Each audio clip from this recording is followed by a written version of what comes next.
Le président algérien Abdelmadjid Tebboune a invoqué, mardi 30 décembre 2025, lors d'un discours prononcé devant les deux chambres du Parlement, la « menace israélienne », afin de justifier l'accord de coopération militaire conclu le 7 octobre dernier à Alger avec la Tunisie. La Tunisie ne fait pas partie des normalisateurs et de ceux qui se sont rués pour le faire, a affirmé le chef de l'État algérien. Sans les désigner explicitement, Abdelmadjid Tebboune a accusé les pays ayant établi, en 2020, des relations diplomatiques avec Israël dans le cadre des accords d'Abraham, tels que le Maroc et les Émirats arabes unis, de semer la confusion et la discorde entre l'Algérie et la Tunisie.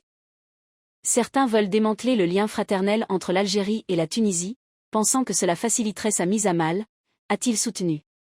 Poursuivant sur le même registre, le président algérien a déclaré « Il croit qu'en la coupant de l'Algérie, la Tunisie sera une proie facile. Ils ne connaissent pas les Tunisiens. » Il a ainsi dénoncé une prétendue tentative de déstabilisation visant la Tunisie. Ils essaient de nous diviser et de semer la zizanie, a-t-il insisté, en affirmant que la sécurité de l'Algérie et celle de la Tunisie seraient intrinsèquement liées. Le chef de l'État algérien a néanmoins assuré que la sécurité de l'Algérie est le prolongement de celle de la Tunisie, et la sécurité de la Tunisie est le prolongement de celle de l'Algérie, et quiconque porte atteinte à la Tunisie porte atteinte à l'Algérie. Abdelmadjid Tebboune a profité de cette intervention pour louer les qualités et les compétences du président tunisien Kais Saied, qu'il a présenté comme n'étant pas un normalisateur.